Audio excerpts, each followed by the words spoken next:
بسم اللہ الرحمن الرحیم۔ السلام علیکم ناظرین، میں ہوں ناظم علی اور آپ یوٹیوب چینل دیکھ رہے ہیں۔ ناظرین، آج کا جو ولاگ ہے اس کے اندر ایک خبیث کو رپلائی کرنا ہے۔ آپ نے ولاگ کو پورا دیکھنا ہے۔ میں کلپ ساتھ میں چلانے لگا ہوں، کلپ کو سنیے گا اور پورا ولاگ دیکھیے گا اور اپنی رائے کا اظہار ضرور کیجیے گا۔ پہلے آپ یہ کلپ دیکھیے، بعد میں بات کرتے ہیں۔ چاہے اس کی داڑھی کے پیچھے جا کے وہ جو مرضی کرتا پھرے۔ ایسے ہی جیسے مدنی ملک شاپ ہیں، مدینہ ملک شاپ نام رکھے تو اندر کیمیکل، اندر پانی، اندر آپ دیکھیں کہ اتنے مولوی اسمبلی میں پہنچے ہیں ہماری زندگیوں میں، کبھی کسی نے یہ آواز اٹھائی اسمبلی میں کہ یہ جو مجرے ہوتے ہیں اسٹیج ڈراموں میں یہ بند ہونے چاہیے؟ کبھی کسی نے کہا؟ کسی نے بھی نہیں کہا۔ مولویوں کو ملا ہے۔ تحریک لبیک کی پورے پاکستان میں ایک سیٹ بنی ہے، اس کی وجوہات اچھا یہ غور نہیں کرتے۔ اور میں لیے وہ فیصلہ کیا چند دن پہلے، اگر وہ عمران خان کی حکومت میں ہوتا تو سعد رضوی نے سڑکوں پہ ہونا تھا، لوگوں کی گاڑیاں جل رہی ہونی۔ جھوٹ بول رہا ہوں جی؟ صحیح بات ہے، بالکل اس میں بالکل یہ بات حقیقت ہے۔ ایک آپ کا میسج مجھے یہ کہیں گے جی ٹی ایل پی کے خلاف ہو، میں ٹی ایل پی کے خلاف نہیں ہوں، میں حق کے ساتھ ہوں، اور حق کے ساتھ ہو بندہ تو سچ بولنا پڑتا ہے کہ وہ مسلمان اچھا ہے۔ مسلمان ہونے کے لیے داڑھی رکھنا ضروری نہیں ہے، بغیر داڑھی والے بھی ہیں جو آج تک اور مرتے دم تک انہوں نے داڑھی نہیں رکھی، لیکن 5 وقت کے نمازی کبھی کہ داڑھی، صرف داڑھی کے نام پہ نا، مطلب داڑھی پتہ کیوں داڑھی کو بیچ میں زیادہ کیوں لایا جاتا ہے؟ داڑھی پہ مجھے بھی کہتے ہیں بعض لوگ کہ پہلے داڑھی رکھو پھر اچھی بات کرو، مطلب داڑھی بڑھانی ہے نہ کوئی نقصان، ٹھیک ہے، داڑھی بڑھانی ہے، بڑھ جانی ہے، داڑھی رکھ کے جھوٹ بول لینا ہے۔ داڑھی کا جنازہ بیٹا پڑھائے، اب ہم جماعت کروانی ہوتی ہے جناب، داڑھی والے کو ڈھونڈ رہے ہوتے ہوں۔ یہ مشن آپ اٹھا کے دیکھ لیں معاشرے میں، مولوی سارے آپ کے خلاف ہو جائیں گے۔ اس عورت کے آس پاس نعرے لگا رہے ہیں ٹی ایل پی والے کہ گستاخ رسول کی ایک ہی سزا، سر تن سے جدا۔ وہ بتاؤ پیارے پاکستانیوں، کوئی شرم کر کے بتا دو کہ اس نے نبی صلی اللہ علیہ وسلم کی شان میں کون سی گستاخی کی؟ اس بلیڈ کی بچت ہو جاتی ہے۔ اس لیے داڑھی پہ زور ہے، مشکل ہے۔ میرے دودھ میں پانی نہ ملاؤ داڑھی رکھ کے۔ میری بات سن لیں، دین میں داڑھی ہے، داڑھی میں دین نہیں ہے، ٹھیک ہے؟ جی تو ناظرین، دل تو کرتا ہے اس کو بہت کچھ کہیں، لیکن میں زیادہ جذباتی نہیں ہوں گا کیونکہ ہمیں جذباتی کہا جاتا ہے، جاہل کہا جاتا ہے، لیکن میں اسے آج رپلائی ضرور کروں گا۔ ہم الحمدللہ اپنی تحریک کا دفاع کرنا بھی جانتے ہیں، اپنے نظریے کا دفاع کرنا بھی جانتے ہیں۔ آپ نے ساری بکواس سن لی۔ ناظرین، میں آپ کو ایک قصہ سناتا ہوں کہ کس طرح لوگ، ہمارے آباء و اجداد جو ہمارے بڑے تھے، وہ کس طرح میرے نبی صلی اللہ علیہ وآلہ وسلم کی سنتوں کا احترام کرتے تھے۔ ایک بندہ بس اڈے کے اندر موجود ہے، بس ابھی جو ہے وہ چلی نہیں ہے، وہ سیٹ کے اوپر بیٹھا ہوا ہے، تو اسے ایسے محسوس ہوتا ہے جیسے کوئی میری جیب میں ہاتھ ڈال رہا ہے اور میرے جو جیب میں پیسے ہیں وہ چوری کرنے کی کوئی کوشش کر رہا ہے۔ جب اس نے اوپر جیب پہ ہاتھ رکھا تو وہ ساتھ والا بندہ جو ہے اس کا ہاتھ اس کی جیب میں تھا، پیسے اس کی موٹھ میں آ چکے تھے۔ اس بندے نے جب اس کے اوپر دیکھا تو اس کے چہرے پر لمبی لمبی داڑھی تھی۔ اب اس نے کیا کیا ہے کہ اپنا ہاتھ اوپر اٹھا لیا ہے اور نارمل حالت میں کہ جیسے مجھے پتہ ہی نہیں ہے، آپ جو کچھ کرنا چاہتے ہیں کر لیں، تو مجھے پتہ نہیں ہے۔ اس بندے نے پیسے نکالے اس کی جیب سے اور بس سے اتر کر چلا گیا۔ اب وہ بندہ بالکل خاموش ہے، کسی کو بتاتا نہیں ہے کہ ہوا کیا ہے۔ جب کرایہ دینے کی باری آئی تو کسی سے پوچھتا ہے کہ یار مجھے کرایہ دیجیے گا، میں نے کرایہ دینا ہے، میرے پاس پیسے نہیں ہیں، میری جیب کٹ چکی ہے۔ تو وہ بندہ کہتا ہے کہ آپ کو پتہ نہیں چلا؟ وہ کہتا ہے یار پتہ تو مجھے چل گیا تھا، جب وہ بندہ میرے جیب سے چوری کر رہا تھا مجھے پتہ چل گیا تھا، لیکن میں نے بس کے اندر اڈے کے اندر شور شرابہ نہیں کیا۔ اس نے کہا بڑے بیوقوف ہو، کیوں نہیں شور کیا؟ اس کو پکڑتے، اس کو تھانے دیتے، اس کو پولیس کے حوالے کرتے، اس کی یہاں پہ پٹائی کرتے۔ اس نے کہا یار ساری باتیں ٹھیک ہے، میرے تو جیب میں 500,000 روپے تھے، میں نے سوچا کہ جب میں شور کروں گا لوگ اس کو پکڑیں گے تو لوگ اس کی داڑھی کا مذاق اڑائیں گے۔ دیکھیں داڑھی رکھ کر کیسے کام کرتا ہے، داڑھی رکھ کر چوری کر رہا ہے، داڑھی رکھ کر اس کو شرم نہیں آئی۔ اس لیے میں نے اسے جانے دیا۔ اس نے کہا کیوں بھائی؟ اس نے کہا میرے 500,000 روپے کی کوئی اوقات نہیں، لیکن یہاں تماشا لگ جاتا، میرے نبی صلی اللہ علیہ وسلم کی یہ سنت ہے، اس کا مذاق اڑایا جاتا، اس لیے میں نے اپنے 500,000 کی پرواہ نہیں کی، اس کو جانے دیا۔ تو معلوم کیا ہوا کہ لوگ جو ہیں وہ اس داڑھی کی کتنی قدر کرتے تھے، جن کو پتہ ہے دین کا، جن کو پتہ ہے اسلام کا، جن کو پتہ ہے میرے نبی صلی اللہ علیہ وسلم کی سنت کا، اس کی قدر کا، اس کی اہمیت کا، اس کی فضیلت کا، وہ لوگ سنتوں کی قدر کرنے والے ہیں۔ اور میرے آقا کا فرمان ہے، جس نے میری ایک سنت کو زندہ کیا، اس نے 100 شہیدوں کا یا 70 شہیدوں کا درجہ پا لیا۔ اب اس بندے کی خباثت چیک کریں، اس کی حرکتیں چیک کریں۔ 15-20 منٹ کا ولاگ ہے، اس میں اس نے کتنا داڑھی والوں کو داڑھی کے اوپر بحث کی اور داڑھی کی تذلیل کی۔ اس حرام زادے کو پتہ نہیں ہے کہ یہ میرے نبی صلی اللہ علیہ وسلم کی سنت ہے، اور اس میں بھی طریق لبیک کو انوالو کر رہا ہے۔ ایک واقعہ کو لے کر طریق لبیک کو ہر بندے نے گھسیٹنے کی اس میں کوشش کی ہے۔ اور میں یہ آپ کو بتاؤں کہ یہ حرام زادے اس طرح کا کرتے کیوں ہیں؟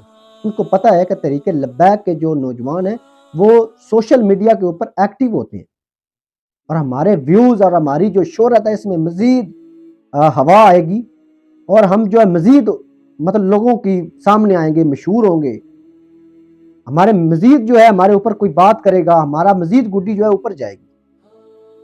لیکن ان کو پتہ نہیں ہے کہ میرے نبی صلی اللہ علیہ وسلم کی ذات کے حوالے سے اگر آپ نے اپنا کوئی ذاتی مفاد اس میں داخل کیا تو یہ وہ بارگاہ ہے جس بارگاہ کے لیے اللہ تعالیٰ نے صحابہ کو بھی نہیں بخشا کہ اگر آپ نے اونچی آواز کی اس بارگاہ کے آگے تو آپ کے جو اعمال ہیں وہ ضائع کر دیے جائیں گے۔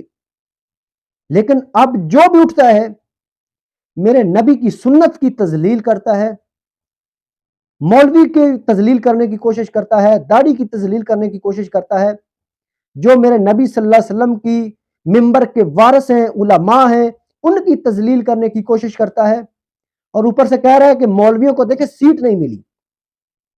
مولویوں کو سیٹ نہیں ملی تو وہ پوری دنیا جانتی ہے کیوں نہیں ملی۔ اور افسوس یہ ہے کہ ہماری آنے والی نسل کی، ہمارے نوجوانوں کی بھی تربیت اس طرح کی جا رہی ہے کہ ان کو مولویوں سے بدظن کیا جا رہا ہے، میرے نبی کی سنتوں سے بدظن کیا جا رہا ہے۔ اب دیکھیں داڑھی تو سکھوں نے بھی رکھی ہوئی ہے، ہندوؤں نے بھی رکھی ہوئی ہے، داڑھی کا مسئلہ نہیں ہے میرے بھائیوں۔ داڑھی کا مسئلہ یہ ہے جو بندہ مسلمان ہے، میرے نبی صلی اللہ علیہ وسلم کی سنت سمجھ کر اس کو رکھتا ہے تو اس کو ثواب ملے گا، اس کی فضیلت ہے۔ مجھے کوئی لبرل، کوئی صحافی، کوئی دنیا کا بندہ بتا دے کہ اس داڑھی کو سنت کر رکھے گا اس کو اس کا ثواب نہیں ملے گا، کوئی بدنہ بات یہ کہہ سکتا ہے؟ اب جو داڑھی رکھ کر سکھ ہیں یا ہندو ہیں یا کوئی عیسائی ہے یا پاکستان کا کوئی مسلمان ہے یا غیر مسلم ہے، داڑھی رکھی ہوئی ہے، وہ غلط کام کر رہا ہے یا صحیح کر رہا ہے، یہ اس کا فعل ہے، وہ خود جواب دے۔ اب اس عورت کے واقعے کو لے کر اس نے اتنا تماشا کھڑا کیا، یہ کہہ رہا ہے جی میں پنڈی پہنچا ہوں اور لوگوں سے رائے لے رہا ہے۔ اب ہمارے معاشرے کے بھی صورتحال دیکھیں، ہمارے لوگوں کی ذہنیت چیک کریں، اور ہمارے پاکستان کے اداروں کی بھی۔ اس عورت کو آرمی چیف بھی مل رہا ہے اور اس عورت کو سعودیہ بھی انوائٹ کر رہا ہے، اس عورت کو ہیرو بنانے کی کوشش کی جا رہی ہے۔ لیکن اس واقعے کے جو بیہائنڈ کے مناظر ہیں وہ کوئی نہیں بیان کر رہا۔ اس عورت کو بچانے والے جو ہیں وہ مذہبی لوگ ہی ہیں جن کو پتہ ہے، اور وہ علماء وہاں پہ بیٹھے ہوئے ہیں، سب لوگوں نے دیکھا ہے۔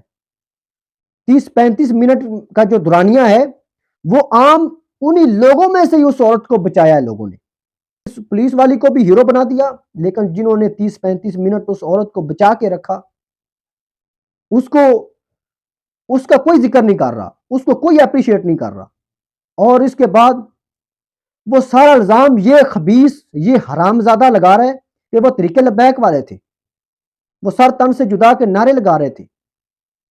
حرام زادوں, جب آپ الیکشن سے پہلے سروے کر رہے تھے, آپ کہتے تھے کہ ہمیں تو ٹی ایل پی کا کوئی بندہ ہی نظر نہیں آتا, اور جب وہ عورت کا واقعہ پیش آیا, حرام زادوں کیا ادھر ٹی ایل پی والے سارے جمع ہو گئے تھے, وہ سب کا تعلق ٹی ایل پی سے ہی تھا. آپ کا دوہرا معیار, پیڑا ہور تے پھکیاں ہور.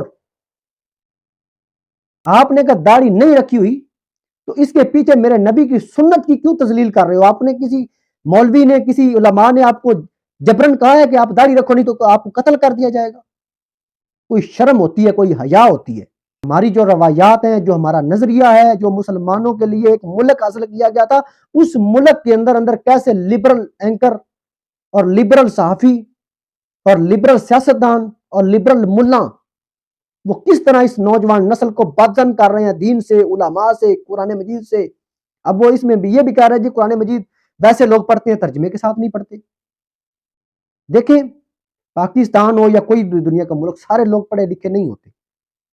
جب عیسائی ہے کوئی تو وہ اپنی انجیل پڑھ رہا ہے, کوئی یہودی ہے وہ تورات پڑھ رہا ہے, جو مسلمان ہے تو وہ قرآن مجید پڑھ رہا ہے.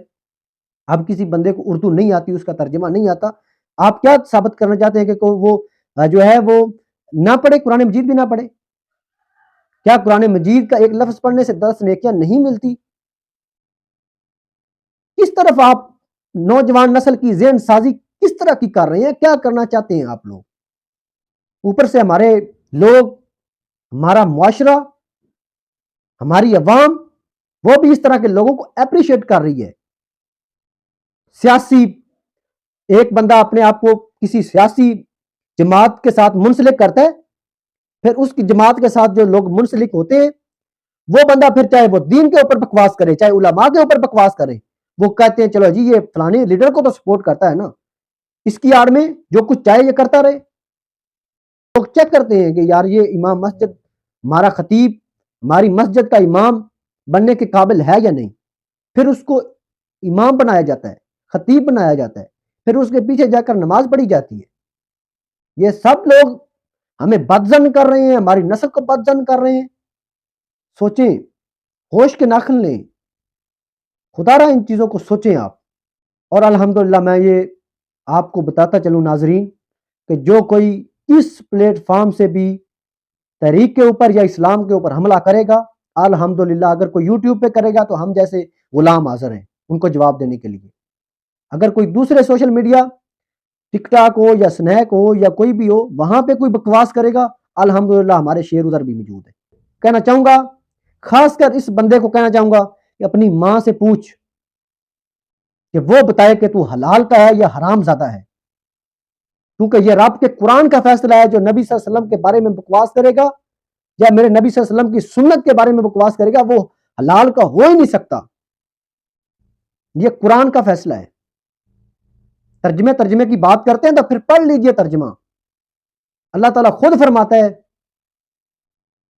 کہ اے نبی صلی اللہ علیہ وسلم پریشان نہ ہوئیے, یہ جو آپ کے بارے میں غلط باتیں کر رہے ہیں یہ تو حرام کا ہے, یہ تو اپنے باپ کا ہی نہیں ہے.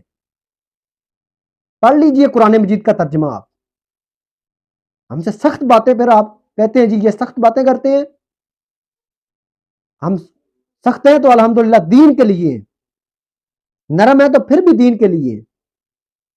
ہماری کسی کے ساتھ دشمنی اور دوستی اللہ کے دین کے لیے, کسی کے ساتھ بغض ہے تو وہ بھی اللہ تعالیٰ کے دین کے لیے. دعا ہے کہ اللہ تعالیٰ ہمیں حق اور سچ کے ساتھ کھڑا ہونے کی, حق اور سچ بولنے کی توفیق عطا فرمائے. ملتے ہیں نیکسٹ ولاگ میں, تب تک کے لیے مجھے اجازت دیجیے. اللہ حافظ.